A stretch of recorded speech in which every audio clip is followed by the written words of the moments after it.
Do you remember coloring on the sidewalk as a child, an American favorite pastime that could land you in jail? If you color in front of a bank or a politician's house. Well, San Diego activist Jeff Olson, age 40, is facing up to 13 years in jail and $13,000 in fines for scribbling anti-bank chalk messages in front of 3 San Diego Bank of America branches. Well, he isn't the only activist arrested for writing in chalk on the sidewalk. Just yesterday, a Harrisburg, Pennsylvania man was arrested for chalking the words, "Corbett has health care, we should too," on the sidewalk in front of the Pennsylvania Governor Tom Corbett's mansion. The kicker, his charge was an action that served no legitimate purpose. Well, how many of us have violated that law today? Around the country, other cities have seen a crackdown on chalkers, from Austin, Texas to Minneapolis, Minnesota. So is chalking a way to exercise free speech, or is it vandalism? With me to discuss this, I'm joined now by artist Alex Schaeffer from the LA studio. Hi there, Alex. So what do you think? Is chalking a part of free speech, or is it vandalism? It is not vandalism. This Olson case, I think, is it's good in that it's going to get people upset again. And if you're following the trial, there's just unprecedented moves by the judge. A gag order, and the lawyer can't bring up free speech during the trial. I mean, this is ridiculous. Well, Alex, even if it does amount to vandalism, up to 13 years in jail for chalk on a sidewalk. What are your thoughts on that? Well, I mean, it just exemplifies this kind of two-tier justice system that we're living under. You know, if you're a too big to fail bank, you get one of these signed right here, Eric Holder, get your get out of jail free card.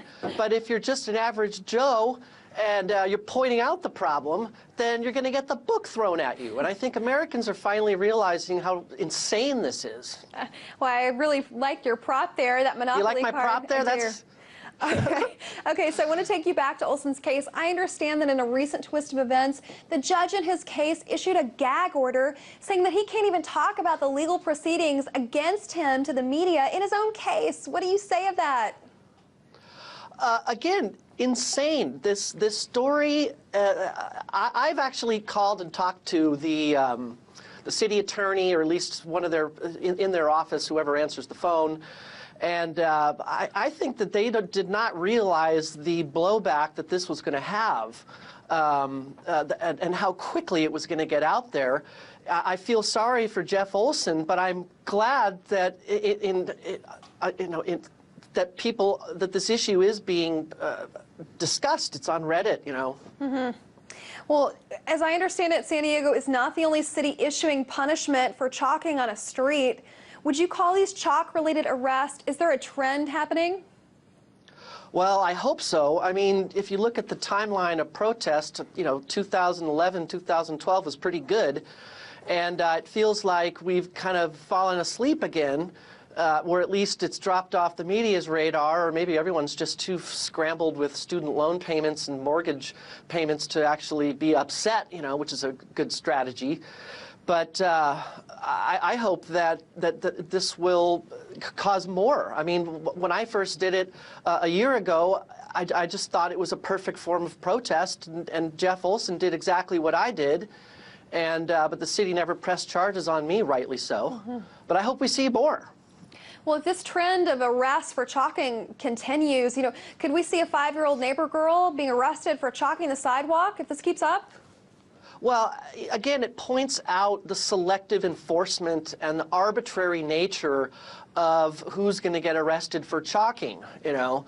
I just think they're going to have an impossible time trying to get a sympathetic jury to get a conviction on this. I hope it just boomerangs in the city attorney's face. I hope it boomerangs in Bank of America's face, and just becomes another PR nightmare for them, you know. Well, move your money. If you're not out of Bank of America by now, then, you know, I don't know. Alex, I really appreciate you weighing in. We have to leave it there. That was artist Alex Schaeffer.